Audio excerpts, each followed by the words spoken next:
साल 1996 से डायरेक्टर प्रियदर्शन अपने मन के किसी एक कोने में एक सपना लेकर चल रहे थे।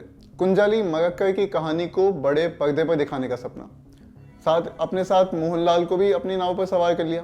पुर्तगालियों से टक्कर लेने वाले कुंजाली की कहानी दिखाना सिर्फ बड़े स्केल पर ही मुमकिन था, जिसके लिए खर्चा आने वाला था करीब 100 करोड़ रुपए का, जो उस समय एक बड़ी रकम थी। जाहिर है कोई प्रोड्यूसर इतना पैसा लगाने को राजी नहीं हुआ।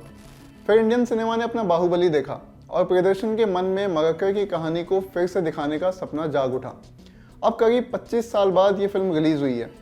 वो फिल्म जो पहले ही नेशनल अवार्ड जीत चुकी है। क्लोज टू रियलिटी माने जाने वाले मलयालम सिनेमा की अब तक की ये सबसे महंगी फिल्म कैसी है, यही जानने के लिए मैंने फिल्म देखी।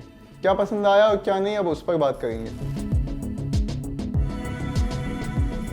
कुंजाली एक योद्धा है, ऐसा योद्धा जिसको लेकर तरह तरह की कहानियां बनती हैं कि जिसने उसको देखा वो फिर जिंदा नहीं लौटा। लेकिन इन तमाम क्रूर कहानियों के पीछे एक इंसान छिपा है जिससे ज़्यादातर लोग परिचित नहीं है। वो इंसान जिसकी ज़िंदगी कभी नॉर्मल हुआ करती थी, लेकिन किसी घटनावश उसके रास्ते बदल गए। अब उसने अपने ट्राइब के साथ मिलकर साहूकारों को लूटना शुरू किया और लूटा हुआ माल गरीबों में बांट देता। कुल मिलाकर गरीबों के लिए रॉबिन हुड था। इसलिए वो कुंजाली को अपने मसीहा की तरह पूजते।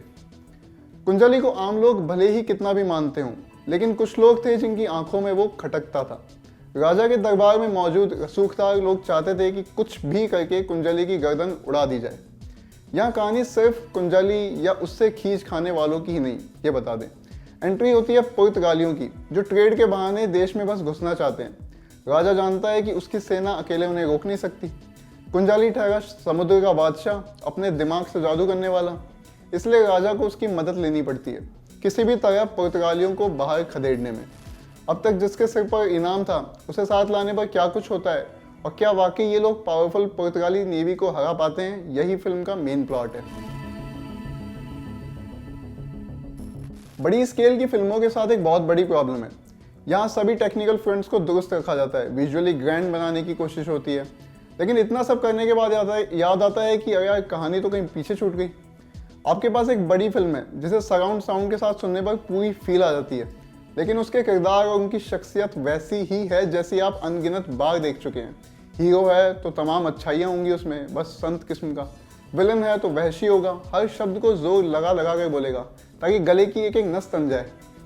फिल्म का फर्स्ट हाफ आपको विजुअली एंगेज करके रखता है, जिस वजह से स्क्रिप्ट की खामियां उभर कर नहीं आती।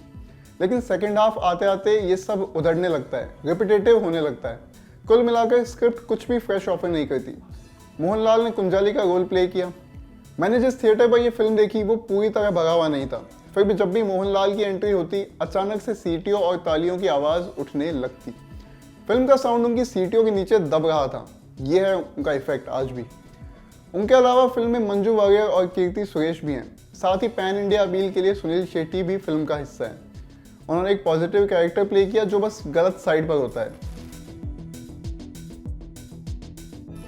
पोस्ट बाहुबली एरा में आई मरक्कर इस बात का ध्यान रखती है कि किसी भी सीन को ग्रैंड कैसे बनाया जाए। यहाँ बैटल सीन्स देखकर लगेगा कि भैया खुलकर पैसा खर्च हुआ है।